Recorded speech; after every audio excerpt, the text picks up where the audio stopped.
Hello, everyone, and welcome to Sisters of the Strange. I'm Landrey. And I'm Shae. Yes. Hello. It's me. It's me again. And we're back. All my precursors I have for my episode that we're going to also... It ties in with yours. I hear you. I don't have anything either. I went and saw a scary movie last night, which this will be like 3 weeks later that this episode comes out. But I went and saw Together, the new Dave Franco movie. Wild. I've been seeing a lot of previews because my YouTube shows me nothing but scary movies, and I don't watch scary movies. I want to. I want to rewatch all the Paranormal Activities because I haven't watched them in ever. But I'm scared because I have to sleep alone.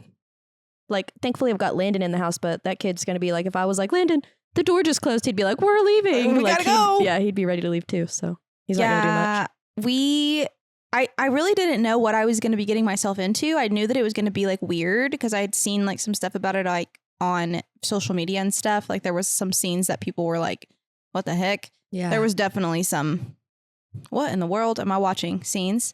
My husband was sitting next to me and he was like, what the hell are we watching? What is this? Yeah. Did you pick this? Why? He told me what movie to pick. I gave him 2 choices and that's the one that he bought tickets for. So it was good. I liked it. Lots of body horror. Nah, I'm okay. Yeah. It looked really weird, just the previews. I'm like, no, I'm good. And I saw the previews to the new Conjuring movie. That looks terrifying. That movie is going to be so good. Yeah, I kind of want to watch The Conjuring again, but those scare me too. Those scare the shit out of me. Yeah, so I'm not sure I'm ready to actually watch them. I'm excited. I want to watch them, and I want to watch Insidious again.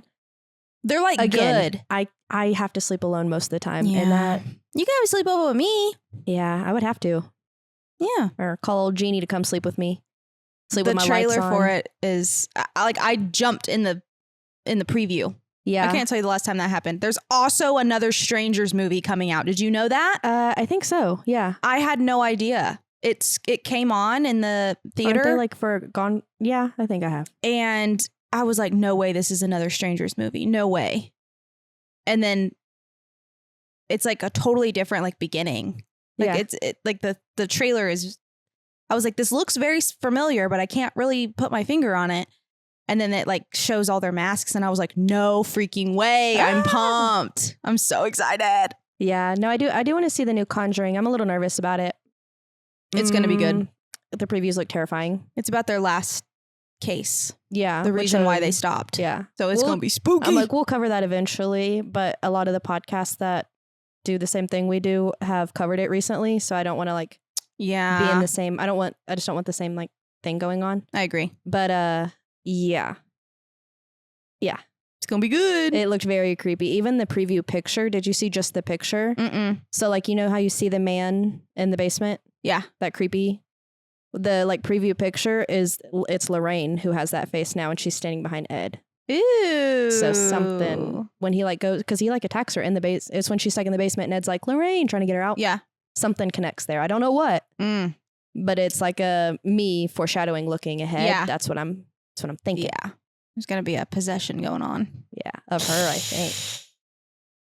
Oh, I'm excited. Yeah. It's getting to be that time of year, boys and girls. I know. And we're so close. Even though I love scary, like ghosts, all of the things, I don't normally love like horror, if that makes sense. Mm-hmm. But I think that this fall, like normally I'm like, okay, I'm going to watch Halloween Town and I'm going to watch Hocus Pocus. Yes, like Haunted Mansion. I normally stay in that realm of things. Gilmore Girls. I just love like fall. But I love Halloween. But I think this year I'm going to do some spooky. I'm going to try and do some spooky. It's wear all my crosses and top tier. Hold holy water the whole time. Yeah. But yeah. That's fine.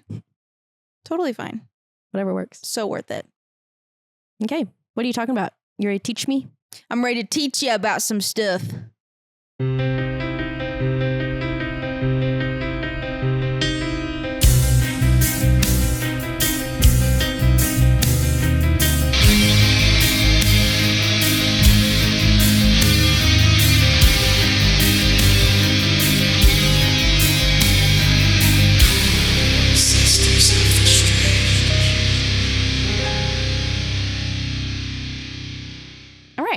So, February 1959. I'm in. February 1959.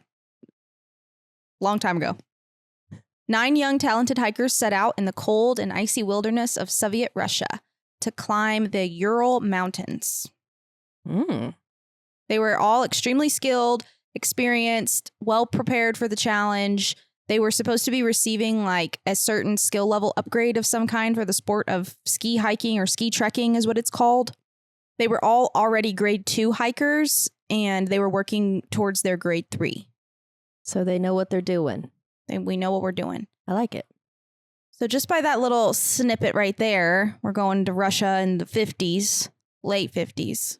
We're going to be talking about the Dyatlov Pass incident today, which is a very interesting case. It's an unsolved case so strange that it spawned decades of conspiracy theories involving avalanches, secret military testing, UFOs, and maybe even the occasional abominable snowman.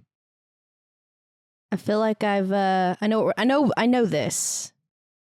Yeah, you've probably heard about it. Yeah, and I love it. I like it. It's something different. I want to do something different. No, I love it. That's what when you said, like, when I was just like, what do I name it? And you gave me a little clue. I was like, we're going kind of paranormal today. A little bit. Different.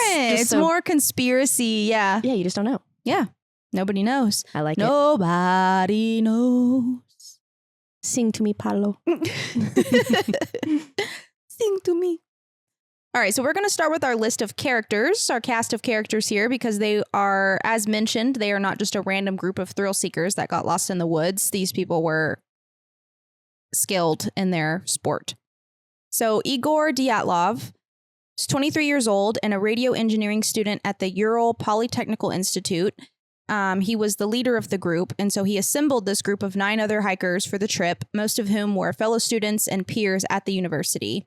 And it was said that he was a meticulous planner and the kind of guy who was always overly prepared. And these people are young. I could not imagine how much hiking and rigorous hiking at that they do. Yeah. No, thank you. And in the cold. You're in Russia. Yes. Also, again, these people are Russian. I am not. So some of these names are going to come out a little wonky probably, so please just bear with me. I've tried sounding them out over and over again so that I don't mess them up, but I'm gonna have to say them very slowly. Oh, my favorite thing is Mom. She's, she calls after, so she'll call us after the episode, after she listens, because the Israel Keys, she was like, how does she not know his last name's just Keys? Didn't she watch a documentary to learn about it? And I was like, I don't know. No. I was like, I don't know. I thought like KS maybe too, because Reyes. So I don't know. No, I didn't watch a documentary. I'd just be researching on the interwebs. Yeah, well then she came at me for O'Shaughnessy. So Shaughnessy. She was like, you were just in Ireland and Scotland. You like should know that. And I was like, I did. After I kind of read it, I was like, oh. Yeah.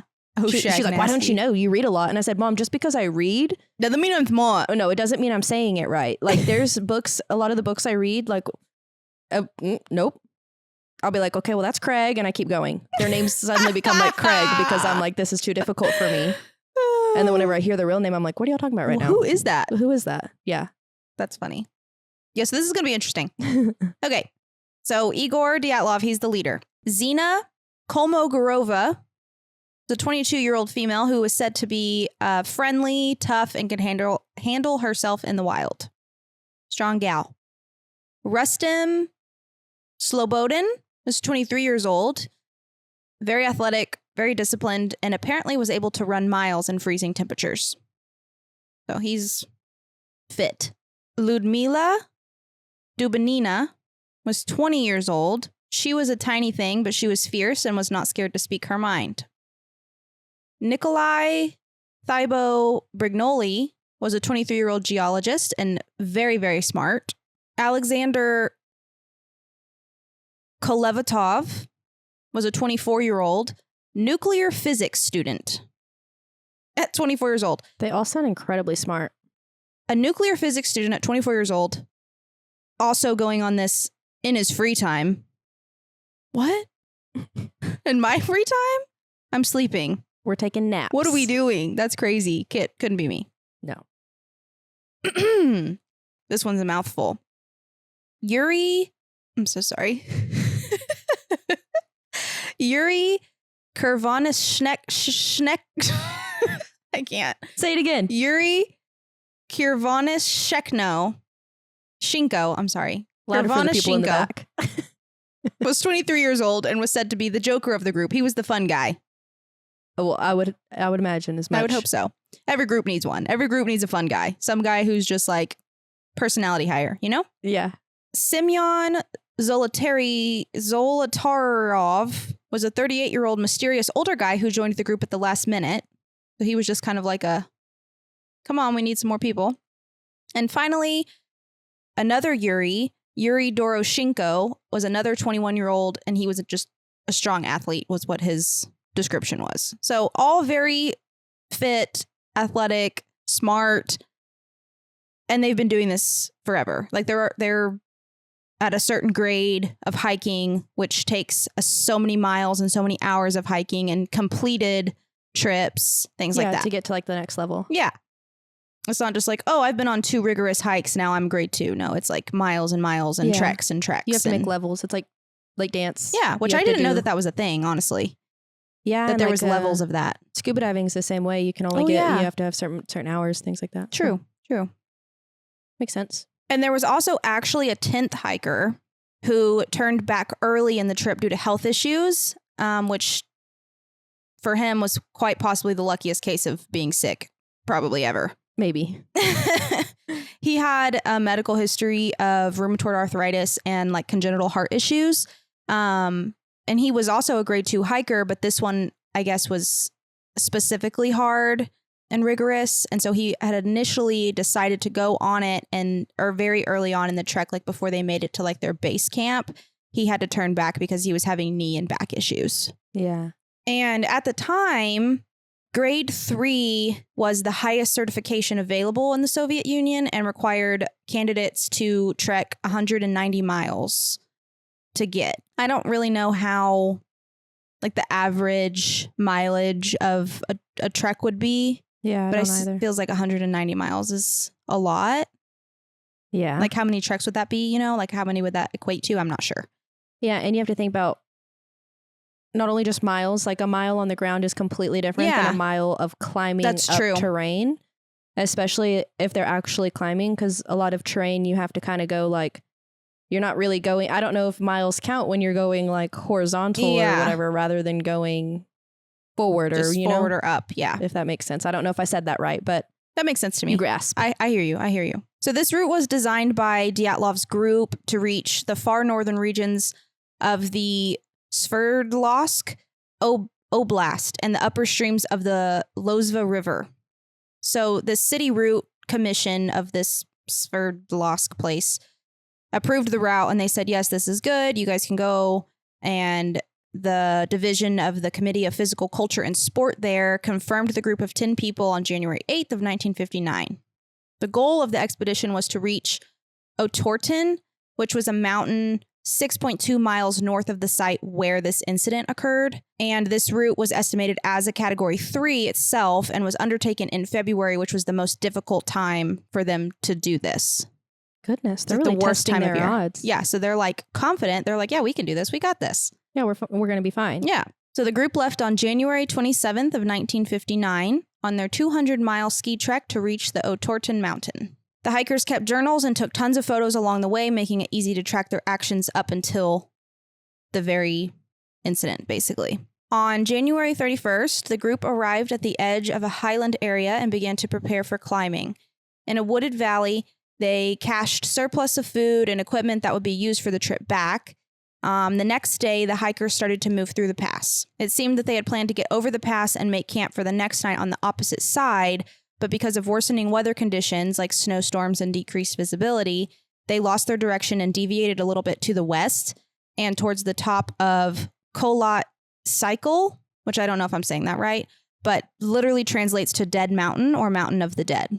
Awesome. So that's cool. Rock on. I don't know if you've already mentioned it or if you have it later, how long is this hike supposed to take them? Like day-wise, do you know? So they started on the 27th and they were expected to return. I'll get into it more, but they were expected to return on February 12th. Okay. Not horrible. Not fun. Yeah. No, definitely too long to be outside in the freezing cold for me. Yeah. I'll pass. And hiking up somewhere near a dead mountain or Mountain of the Dead, I think I'm good on that. think I like my couch a lot more than that. But yeah.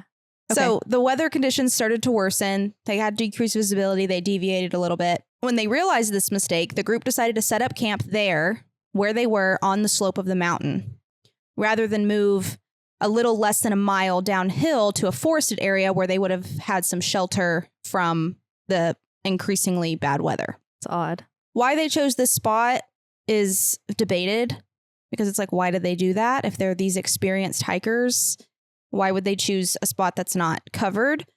But there was a guy, Yudin, that Dyatlov had communicated to about this trip, knew that they were going on it, and that. He speculated that, quote, Dyatlov probably did not want to lose altitude that they had gained and wanted to stay on track and not backtrack. Yeah. Had they have done that, they would have lost elevation. Yeah, and I guess I don't really know how, I don't, like, again, like how we said, we don't know how much a mile takes, because it takes how long it takes to walk a mile, but it's different. Right. And I guess getting off track and losing elevation probably will set you back a whole day, Yeah. And that's what I would think. I'm not sure. So they wanted to stay on track as much as possible. Or he also said, or they decided to practice camping on a mountain slope.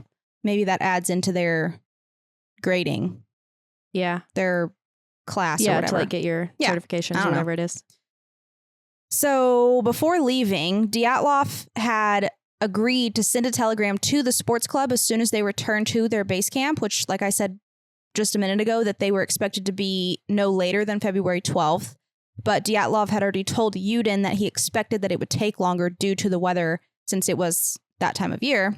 And when they didn't come back by the 12th or receive a telegram by the 12th, nobody was really that worried about it, because Yudin had said, hey, by the way, like Dyatlov said, it's probably going to be a couple days longer. So nobody panicked immediately. Yeah. That they hadn't returned when they were supposed to. So by February 20th, the families of the hikers demanded a search. They're like, it's been well over, a few days past what we thought that it was going to be. Yeah, we're almost to a month now. And the first rescue teams were sent out on February 20th. And then later on, the army and police in the area, like police forces, became involved with airplanes, helicopters, and literally all resources needed for a search party. All hands on deck. Yeah, all hands on deck, baby. On February 26th, the search parties found their tent, partially buried in the snow, and cut open from the inside. Inside the tent, there were boots, jackets, food, cameras, diaries. Everything was untouched, and it looked like they left in a hurry without proper clothing. Yeah. In negative 20-degree weather. So the campsite really just baffled the search party. They're like, what happened here? Yeah, what's going on? All these experienced people. So there were 9 sets of footprints left by people, some wearing only socks, some wearing one shoe, some people were barefoot, but they tracked 9 sets of footprints. They could be followed, leading down to the edge of a nearby wooded area on the opposite side of the pass, a little less than a mile to the northeast, which is where they should have set up camp. In the first place. After 1,600 feet, the tracks were completely covered with snow. And at the edge of the forest, under a large Siberian pine tree, the searchers found visible remains of a small fire. And that's where the first 2 bodies were found. And this was Krivonashenko and Doroshenko. They were found shoeless and dressed in only underwear. And the branches on the tree that they were found under were broken up to 5 meters high, suggesting that one of the hikers may have climbed up to look for something, like maybe to find the camp or get out of the way of something, which is strange. And their bodies had like scratches from like branches and stuff. From like falling, maybe. Mm-hmm. Interesting. Between this same pine tree and the camp, the searchers found 3 more bodies: Dyatlov, Kolmogorova, and Slobodin, who died in ways like poses suggesting that they were maybe attempting to get back to camp. And they were found at distances of 980 feet, 1,570 feet, and 2,070 feet from the tree. So they were kind of like scattered. Yeah.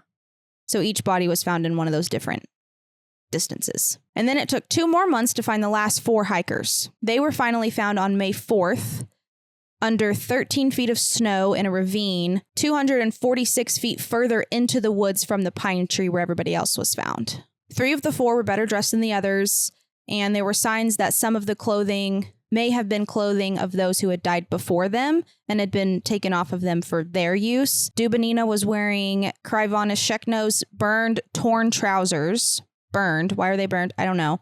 And her left foot and shin were wrapped in a torn jacket. And their injuries are a little bit strange.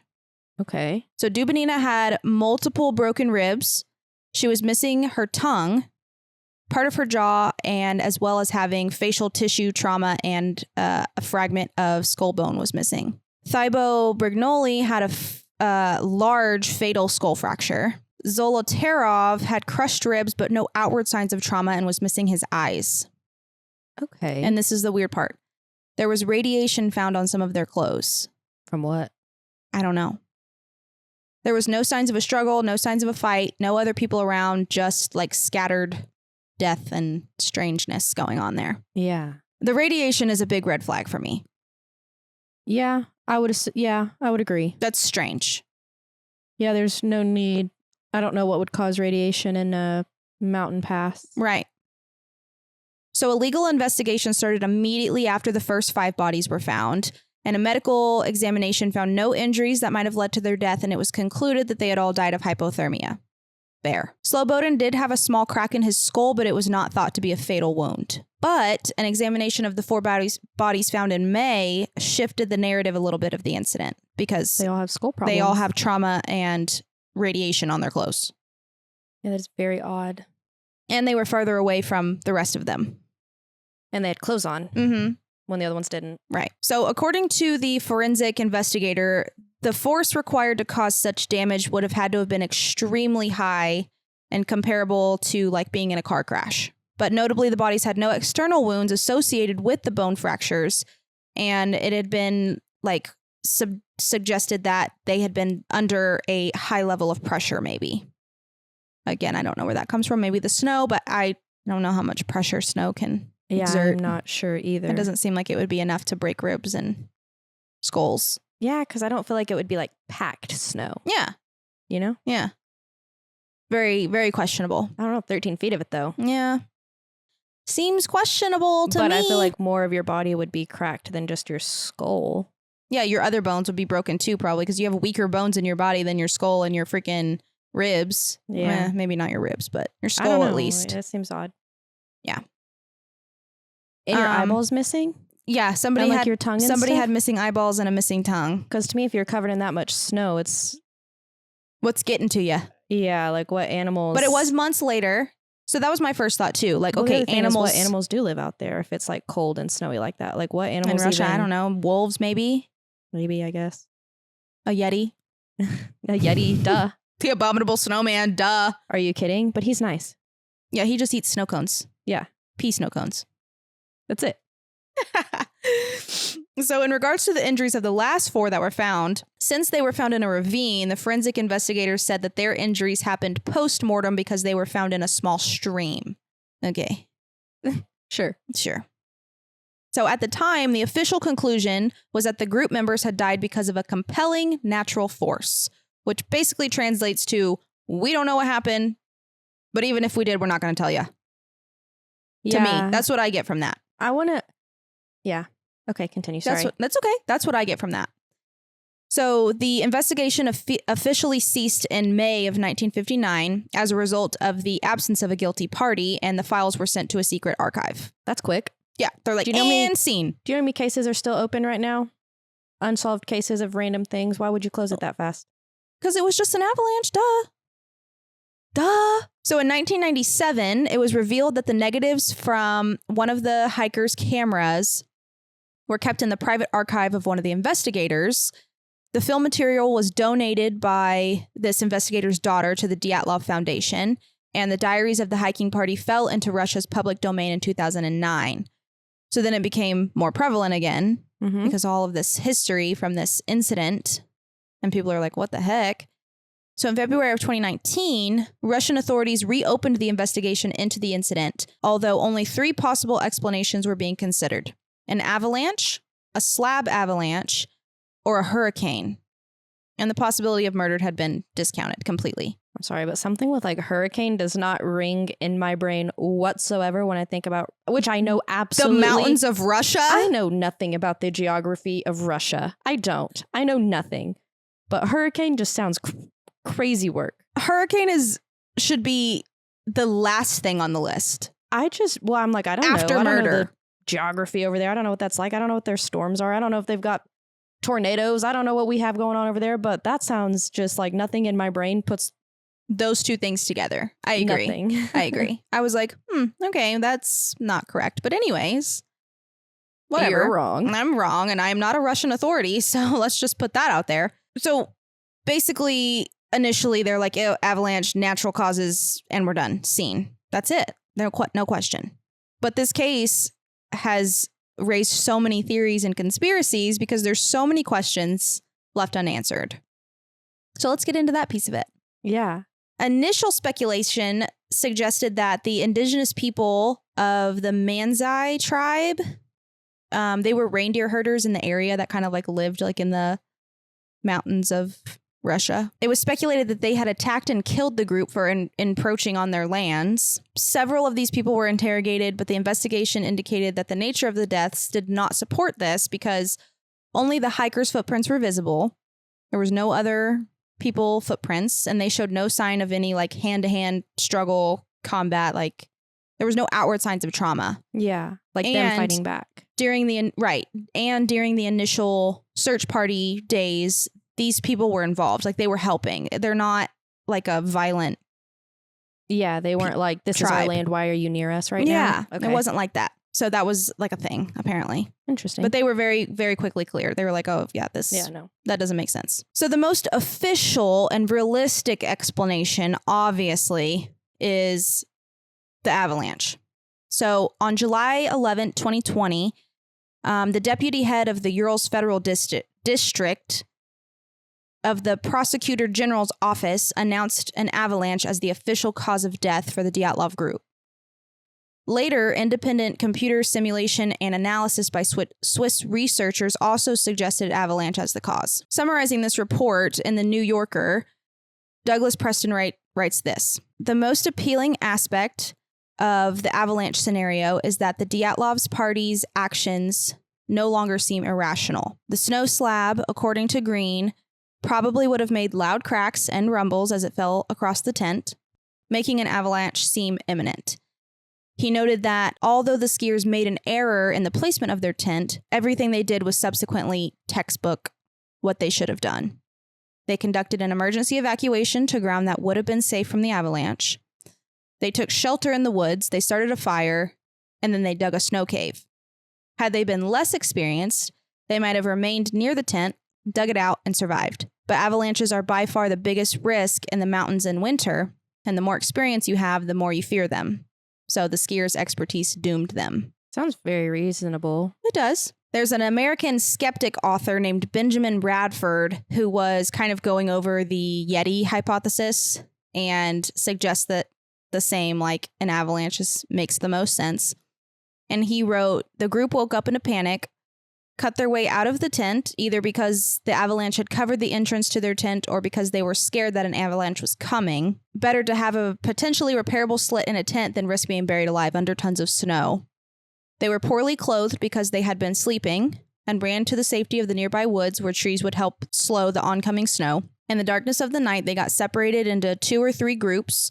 One group made a fire, while the others tried to return to the tent and recover their clothing given that the danger had passed, but it was too cold and they all froze to death before they could find their tent in the darkness. At some point, some of the clothes might have been recovered or swapped from the dead, but at any rate, the group of 4 whose bodies were most severely damaged were caught in an avalanche and buried under 13 feet of snow, more than enough to account for the compelling natural force the medical examiner had described.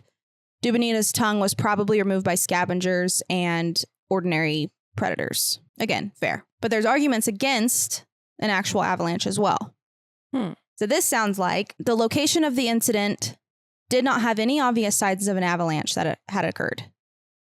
An avalanche would have left certain patterns and debris distributed over a wide area. The bodies found within a month of the event were covered with a shallow layer of snow. Had there been an avalanche, of sufficient strength to sweep away the second party, these bodies would have been swept away as well. This would have caused more serious and different injuries in the process and would have damaged the tree line. Yeah. So if you think about that, that makes a lot of sense. Yeah. More than 100 expeditions to the region had been held since the incident, and none ever reported conditions that might create an avalanche. A study of the area using up-to-date terrain-related physics revealed that the location was entirely unlikely for such an avalanche. The, quote, dangerous conditions found in another nearby area, which had significantly steeper slopes, was observed in April and May when the snowfalls of winter were melting. During February, when the incident occurs, there were no such conditions. Interesting. So I'm like, okay, I agree. Yeah. I agree very much with that. They definitely talked me out of avalanche. Right. An analysis of the terrain and the slope showed that even if there had been a very specific avalanche in the area, its path would have gone past the tent. The tent had collapsed from the side, but not in a horizontal direction. Another very strong argument. Dyatlov was an experienced ski hiker, and the much older guy was studying for his master's certificate in ski instruction and mountain hiking. Neither of these two men would have been likely to camp anywhere in the path of a potential avalanche. Yeah. Also fair. And then the last one, footprint patterns leading away from the tent were inconsistent with someone, let alone a group of 9 people running in a panic from either real or imagined danger. All the footprints leading away from the tent and towards the woods were consistent with individuals walking at a normal pace. Yeah. So it wasn't like they were like, ah! Yeah, causing a ruckus. Which is very interesting. Yes. Very, very interesting. So the next theory that's been talked about is something I've never heard of this before, called katabatic wind. Ever heard of it? No.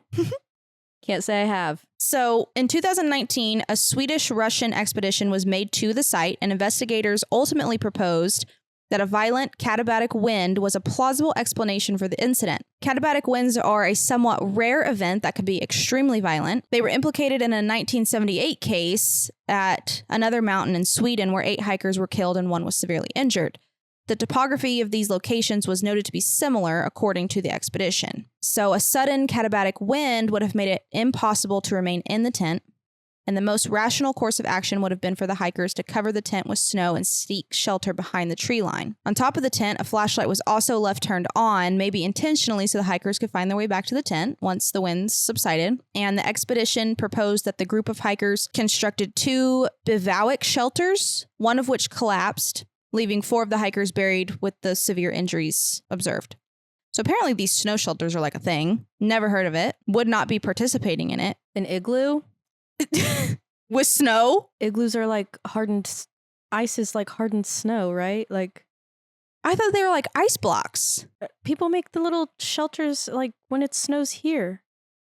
You That's can make true. little things to get That's in. true. But I wouldn't think that would be sufficient enough to save you from like an avalanche or something. I would think that it would have to be like underground. Like I'm thinking like you're digging down into the snow and like creating this little like tunnel big enough to hold a body and hope that you can get your way out when everything passes. But I don't know. Not a grade 3 hiker again. Let's just. So is this supposed to be like a tornado basically? Is that what this wind is? I guess some very violent type wind. Yeah, I don't know. But they're also extremely rare. Yeah. I mean, I've never heard of it. Yeah. So that one kind of goes along with this infrasound theory as well, the next one. This one was popularized by Donnie Ecker's 2013 book Dead Mountain, which is that the wind going around this slope that they were on created a vortex, which can produce infrasound capable of inducing panic attacks. So like those two things kind of could go together. So according to this theory, the infrasound generated by the wind as it's passed over the top of the mountain range was responsible for causing physical discomfort and mental distress in the hikers. Ecker claims that because of their panic, the hikers were driven, this is from a different study, like a different incident, but the hikers were driven to leave the tent by whatever means necessary and fled down the slope. By the time they were farther down the hill, they would have been out of the infrasound's path and would have regained their composure, but in the darkness, they would have been unable to return to the tent. And then he said the traumatic injuries suffered by 3 of the victims were a result of stumbling over the edge of a ravine in the darkness and landing on the rocks. Maybe. But I don't think that infrasound would cause every single one of them to feel the same way. Right. That's fair to think. Like, you and I would probably handle sounds differently. Yeah. You know? Yeah. Like, or I don't know. I don't know how you are with sound. Aaron and I definitely handle sounds differently. And I feel like infrasound has a lot to do with like vibrations and what you can handle. Frequencies that you can handle or whatever. And Aaron and I can handle completely different things. It's like some people can hear the electricity on a TV. Some people can hear the electricity, that sound wave. But then why would... other people can't. So I don't think everyone would react the exact same way. And even if they did, why did those two guys try to climb a tree? Yeah. I could see where they all run. Or maybe even they were just like, hey, y'all want to go? The weird thing is cutting themselves out of the tent. That's odd to me. But maybe they're just like, hey, let's just go hang out and start a fire over there. Why they didn't set up camp there? I don't know. Maybe they already set up camp and then they were like, well, I guess we have time. Do you want to go start a fire on like drier ground? Maybe it was drier ground under trees. So maybe they're all going over. But the weird thing also, none of them really have clothes on. So maybe not. They had to have been they had to have been running from something. Regardless of what it was, I think they were running from something. But I do think it would be odd to start a fire if you're running from something. Yeah. But I could see them all maybe going to hang out, starting a fire because they want to hang out and like just like relax. Maybe they did all have clothes on and then the other people ended up with all their clothes. Maybe they ended up over there and then, or maybe they did think an avalanche was coming. Something made them go that direction to where they were scared to go back to camp. Mm-hmm. But they climbed the tree looking for camp. And then the people who were willing to go back to camp tried and didn't make it. So then the others, like 6 or whatever it is, or whatever it would be, stayed behind. Like, never mind. And then shit just got weird from there. Yeah, I don't know. I just don't know why they would all be so separated. I feel like they were probably all together at one point, and then we're like, okay, like there's always, you know, when you watch horror movies, there's always the group that's like feeling brave and they're like, okay, well, we're going to go try this. Yeah. And it doesn't work out for them. And then they die. And then the other ones are left to try and figure it out, or something just... Got them. Yeah, I'm like, you got your other theories? Something got them. Oh yeah, I've got more theories. Yeah, I'm like, let's hear it. That's just where my brain's initially sitting at right now. I'm like, maybe they were scared of like an avalanche, so they cut out and headed to the trees, and then it kind of slowly disintegrated from there. Yeah. But I'm curious to see what else we got that can alter my current thoughts. This is an interesting one. I'm interested. So this next theory is of like military testing and things of that nature. Mm-hmm. So this campsite fell within the path of a Soviet parachute mine exercise. And this theory alleges that the hikers were woken up by loud explosions, fled the tent in a shoeless panic, and found themselves unable to return for supply retrieval. After some members froze to death, attempting to endure the bombardment, others commandeered their clothing, only to be fatally injured by subsequent parachute mine concussions. Mm-hmm. There are indeed records of parachute mines being tested by the Soviet military in an area about the time the hikers were there. Parachute mines detonate while still in the air rather than upon striking the Earth's surface, and produce signature injuries similar to those experienced by the hikers. Heavy internal damage with relatively little external trauma. This theory coincides with reported sightings of glowing orange orbs floating or falling in the sky within the general vicinity of the hikers, and allegedly photographed by them. I feel like that could also cause radiation. It could. And could explain why their pants were on fire. Yeah. Liar. I would say they weren't just lying. liar, pants on fire. So they photographed some of these floating orbs, or potentially military aircraft or descending parachute mines. This theory uses scavenging animals to explain Dubinina's injuries, which she's the one who was missing her tongue and a piece of her jaw. Some speculate that their bodies were unnaturally manipulated on the basis of characteristic livor mortis, which is markings discovered during an autopsy, which is like where the blood pools. Yeah. As well as burns to the hair and skin. Photographs of the tent allegedly show it was erected incorrectly, something that the experienced hikers were unlikely to have done, which is weird. So like someone set it up like they never actually did it? Somebody put the tent up wrong, or maybe somebody manipulated the tent in a wrong way. Does that make sense? Yeah. A similar theory alleges that the testing of radioactive weapons is based partly on the discovery of the radioactivity on some of their clothing, as well as the descriptions of the bodies by relatives having orange skin and gray hair. Their bodies look different when the families finally got to, see them. Yeah. they had this weird like orange tint to them, and I guess some of their hair turned gray, which I guess happens from radiation. I don't know. That sounds terrifying. Isn't that scary? That's crazy, actually. In the world? However, radioactive dispersal would have affected all of them, not only some of them. And of the hikers and equipment, and the skin and hair discoloration can be explained by the natural process of mummification after 3 months of exposure to cold and wind. So they're like, maybe not. You turn orange? Apparently. I wouldn't think so. I wouldn't imagine, but I don't know anything. I feel like being in the cold and the snow, you turn gray. You turn gray and stay cold and don't decompose the same way that you would if you weren't in a cold place. Yeah. Which is why a morgue is a literal freezer. So that seems fishy. The initial suppression by Soviet authorities of the files describing the group's disappearance sometimes is mentioned as evidence of a cover-up, but the concealment of information about domestic incidents was standard procedure in the USSR and thus far from peculiar. By the late 1980s, all of Dyatlov's files had been released in some manner. So, radiation, check. Sudden unexplained death, check. Soviet cover-up, check. That's kind of where I'm sitting at this time. Aliens, that's where I'm at. We'll get there. So these are the fun. The last two are the funnest, obviously, which I don't have as much information to go along with them. Can't prove these for obvious reasons. Obviously.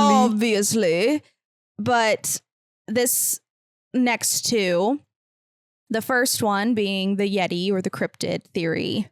So there's apparently a photo from one of the cameras that shows a blurry human-shaped figure on the mountainside that could be either a person in a parka, or it could be a Yeti, or a Bigfoot, or a snow Bigfoot. It's all the same thing. Snow Bigfoot is a Yeti. Snow Bigfoot is a Yeti, yeah. But it's not white. It's like a dark color. But it looks very Bigfooty. Yeah, I think that they say like age changes their colors. I've heard that before. So, but this is obviously my favorite theory. Yeti. Dragged them all away from the camp. Got them into the woods. But why wouldn't he eat them? Scared them away from the tent.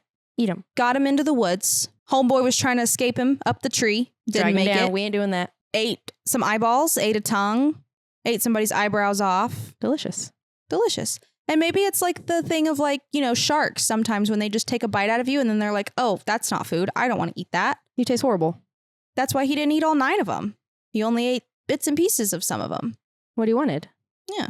The good parts. The tongue and the eyeballs. Maybe he's like a skinwalker and whatever he eats, he can become. So he wanted her tongue so he could have her tongue. He needed a tongue. And he wanted the eyes so that he could have those eyes. Maybe. I like it. I'm going with your next theory. Last but not least, the theory of UFOs and aliens. Yes. So this comes from the strange orange orbs in the sky that they have photos of. The weird burns, the weird injuries that you can't see from the outside. Radiation. The radiation. I mean, if you believe in aliens, like this theory just writes itself for you. Aliens. Something is just not normal here. Do you not believe in aliens? I do. I'm like, what do you mean if you believe? I'm just saying for the people out there. If you're listening to our podcast, you should believe in aliens. If you don't, there's the door. I'm just kidding. Please stay. But like, because I know that believing and stuff like this also goes against a lot of religion. And I'm still like a pretty religious person. I'm not. But like, there's scientific evidence for some of these things. I just don't believe that there can be a planet without all of these other things on it. I agree. Like the ocean, we've only discovered like 8%. What? No. Okay. There's a whole other. Have you heard the theory that the aliens reside in the ocean? Yes, because I'm doing a Bermuda Triangle episode and there's a lot going on there. I'm going to do that one day. I've started my research, but there's a lot to unpack. A lot to unpack. I would say aliens. I mean, clearly there's also like the natural disaster options, which they all kind of seem plausible, especially someone who has absolutely no idea. I don't know that terrain. I don't know anything that comes with any of that. I think aliens. The least plausible explanation based on the arguments against it is the avalanche. Hot take. Yes. I think the parachute mines makes a lot of sense. That tracks pretty well. I think that makes more sense than the avalanche does. Yes, that's if we're going with like real world, natural, can be tangible option, that's my tangible option. If I'm going with what Landrey wants to go with, it's aliens. We sound like the ancient alien guy. Aliens. I mean, He's not wrong. No. Insert meme here. Yes. What if it was just a person that came out there and just did all of this to them? Just terrorized the shit out of them. That's a theory. What if it's Israel Keys? No way, dude. Nah, he No wasn't way. alive yet. No way, dude. He wasn't in his reign of terror at that time. But Not even born. no, but still. What if it's someone like that? What if it's just like someone that lives out there and they're like, you know, like the guys who live in the woods in Arkansas. What do they call them? Billy Bob Joes, whatever. Like there's like people who just still live in the woods, like in other states. They still just live in the woods. Like that's just what they do still. Yeah. What if he's one of them? He's like, this is my woods. This is my woods. Get out of here. It Get definitely off my looks like a person, lawn. but it also could be a military cover up Yeah. with a person having to be out there. Like what if there's like the Santa Claus movies where they're underground? Like the North Pole, they can hide the North Pole. And so when people are flying over, you can't see anything. What if there's like a government setup under those woods, like in the mountains? Oh, I could see that very, very and highly. those people were getting too close. What if all of those people were researching something? Because you said they're like classmates and stuff. Mhm. What if they all had some sort of like evidence that Knowledge they were of also something. doing, you know? What if they Mhm. discovered something they shouldn't have? And so then they had to die in all of these weird, unexplainable ways. to make it look more natural. Mm-hmm. Dude, I'm a conspiracy theorist as far as you can go. So you're getting me like, I love a conspiracy. yeah. Here's a photo of one of the orbs. Is that a dinosaur? Strange and spooky. Looks like a dinosaur. What that is? What that is? I don't know, man. I don't know. Ah. Lots of photos to go along with these. I go with cover up, man. I love the concept of aliens, but like real world, I'm going with like a cover up. Like MK Ultra. Yeah, I'm going with like they uncovered something they shouldn't have, or they were too close to something they shouldn't have been. But I also don't know why their route would have been approved, because I feel like Yeah. to get your route approved, It had to they be would be approved like, "Whoa, somehow." don't come near here." Yep, we're going with aliens or a government cover up. I've got aliens, Yeti, and government cover up. For me, I love the idea of Bigfoot, but like Bigfoot, Yetis, they're all in the same family. Mhm. Never really heard of them actually being super violent. Okay. Fair. And all the other people who just like died without like I just want it to be harsh, real harsh so bad. injuries. Yeah, you're right. That's where he's eliminated for me, is like the 3 that like died on their way back to the tent. Mm. And even aliens, I don't feel like you hear a lot of stories about people dying from aliens. Well, I feel like you hear the stories of they're like, I remember being abducted, and I remember. what about Russian aliens? I feel like they would all be the same, but yeah. Sure. They're wearing like Soviet Union hats like aliens are.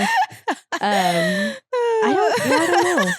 I don't know. That's all I'm imagining right now is an alien with the Soviet Union, like the furry Russian hats. That's what's going on in my brain. Oh, geez. Yeah, I don't know. I want to go with a cover up, because that picture very much looked like a human in a gray suit. Mm-hmm. That's very much what that picture looked weird. like. And the orbs could be just experiments, and they made these people go crazy and get terrified and run. And They're like, oh shit, we gotta go. That's why I'm like, I want to say alien, but aliens, It's I still don't not normally, out of the realm of possibility. No, I just normally don't feel like I don't feel like aliens are mean. I feel like they're curious. Yeah.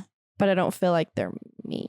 That's fair. Yeah, that's fair. I don't think I've ever heard of a violent alien either, but those people are dead. Yeah. If they are, so we don't know. We don't know. They're dead and Could have been a mishap. under the ocean. Yeah. Gang, gang. Bye. Bye. Yeah. So no, there's so many unanswered questions on that one. That's why I think it's so fun, because it opens up so much conversation for conspiracy, and it's a Yeah. big one. Yeah. I've definitely heard of it. Mm-hmm. I just think it's very strange. I'm like, I didn't remember all the details. I remember like groups of them, and some had clothes and some didn't. And I remember that. Yeah. But I remember like, clearly all the conspiracies of like, is it an alien? What if, but those are like the usual conspiracies when there's a random mysterious death. Yeah. Those are all on the list. Is it a cover up? Is it this? Is it this? Is Of it course. this? But I definitely feel like they probably could have been in an area they should not have been in. Mm-hmm. Like they went a little too close to home if you know what I mean. Well, and they did deviate a little bit to the west of their normal trek. Yeah, their path. Mm-hmm. Which is crazy, because it was only like, what did I say? Like less than a mile. Yeah, but there definitely had to be something that made them run out of their tents with like nothing. But Yeah. it is a little bit crazy to me that like, were they all sleeping naked basically? Like in the same tent? That's kind of odd to me. Well, I'm not sure. That is weird to me as well, that like they wouldn't just sleep in their full gear. Well, I mean, if you're warm though, like That's if what I'm you make saying. a barricade kind of like if snow kind of like you can stay warm in places like that. But I wouldn't be sleeping in my underwear. Not unless they were all sleeping together for body heat. Maybe. That's the only way I could see that they all were only like in underwear is if they were all like together. Mm-hmm. But there was only 2 of them that were not clothed. So unless they were clothed when they ran out and then their clothes were taken from the others as a possibility, or they had that paradoxical, that undressing that we've talked about where you just multiple take it all times off. where you just get so cold that you just take everything off because you feel like your skin's going to burn off. That's a possibility too. I want to know what made them run from the tent. I know. That's the biggest question. Why were they running? That's where I'm also like, maybe they just went to hang out. Maybe. Yeah. Yeah. We just fucking around. He just fuck around all the time. Have you seen that? It's this video. It's this little girl and it's like her uncle or whatever. And he's like in her Barbie tent. You know those tents we used to have that you could just pop up? Yeah. And she's like, he just fuck around. He just fuck around all the time. And she's like this little girl. I love her. Yeah, the uncle's just like, but everyone's just laughing. But that's literally, and she's like 3, 4. It's normal for him. I love it. Just ignore him. That's literally Ella talking about me and yeah. Caden. She's like, they just be doing that. They just havoc. They're just here to cause chaos in my day. Nash too. He's like, you just like to give me a heart. Nash, I'm just a lot sweeter with because he's just very sweet. Ella's very sweet, but me and Ella are just sassy. Yeah, you know. And y'all have the banter. Oh, we just give each other the worst. I'm a good influence. She is really, truly. If that's the worst she's doing, I'll take it. Mm-hmm. Amen.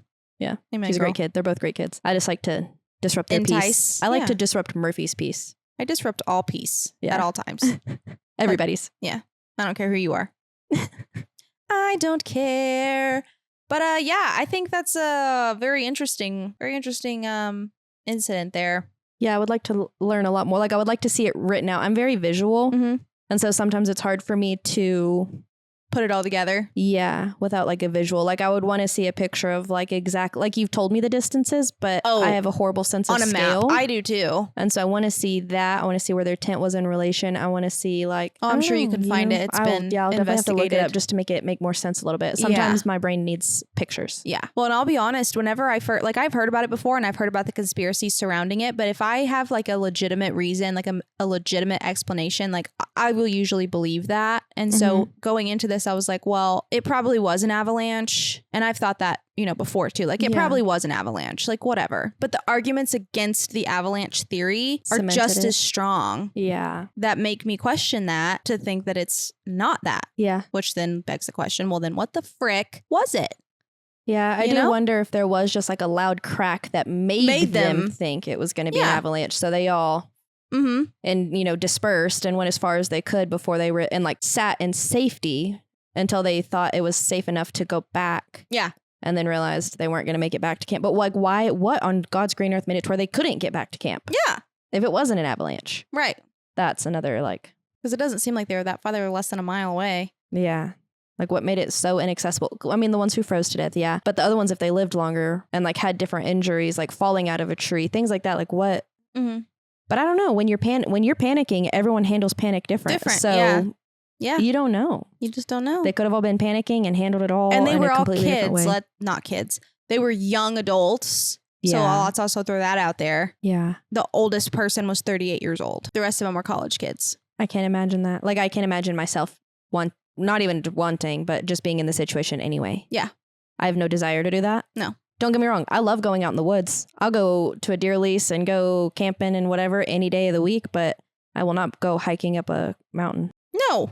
Where I could potentially get injured and never come back down. I'm not hiking in mountains in the United States either. I just don't. That's just not my vibe. Not what I want to do. So I just can't imagine that anyway. Correct. Yeah. Like when I was planning our honeymoon, it was like, if you want to go hike here, go hike here, go hike here in Scotland. And I was like, I won't be hiking. No. So like all of the itineraries I found included hikes. And I was like, I don't want to hike. Yeah. I did a couple walks, but I was not doing hikes. No. I did a couple to see like waterfalls and things. But I was rigorous like, hiking. I have no desire to do that. It's a lot of work. I couldn't imagine doing it for weeks in the freezing cold. No. Not my interest. So what did we learn today? Stay at home on your couch. Don't do that. Yeah. Just don't do that. Stay inside, please. Yeah. Any more theories on it?